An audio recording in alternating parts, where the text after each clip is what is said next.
Okay, go.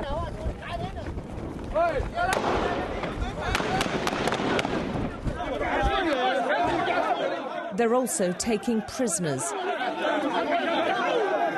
The captured soldier looks terrified. He knows there are many here who want him dead. We're told he will be taken before what they're calling the Revolutionary Council, the rebel command. But we're allowed to question him before.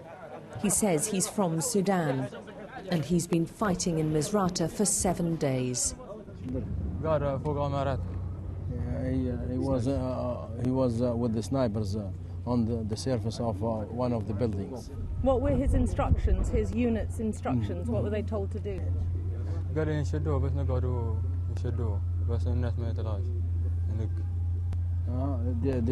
They ask him, or they order him to stay there and don't leave anybody to leave. To live, don't let anyone live? Yes. He laid down his weapon in the end and gave himself up.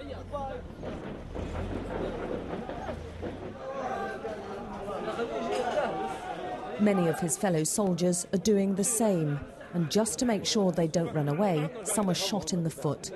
They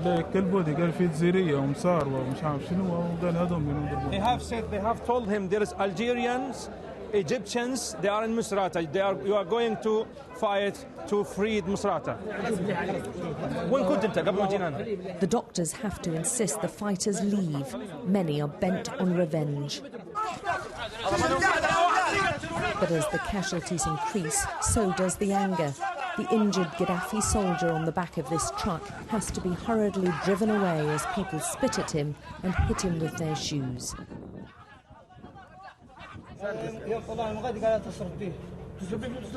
This government fighter was captured with a wad of notes on him, money now covered in his own blood. The disgusted Misrata residents believe it's tainted anyway. He says he was promised all sorts of riches to fight. Most are taken to a clinic at a secret location for their own safety. Here they tell tales of an army which does not care, even for its own.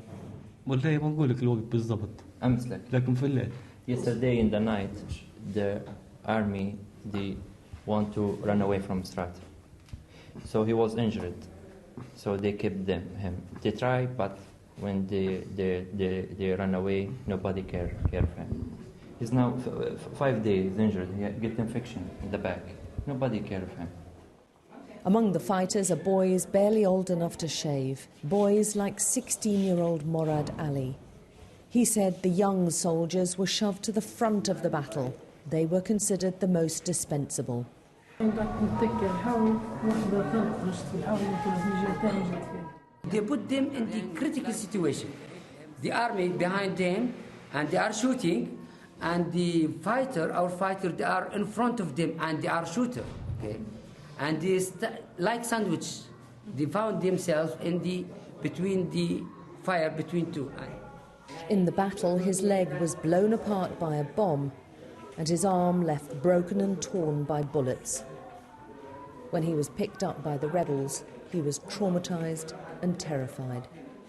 Emotionally, they are crying. They are asking for their mothers and their brothers and sisters. Like this boy, he cried a lot, and he asked us to communicate with his mother. We phone his mother, and we tell her that his boy is safe and he's with us. She get happy, and she's asking, thanks a lot for us.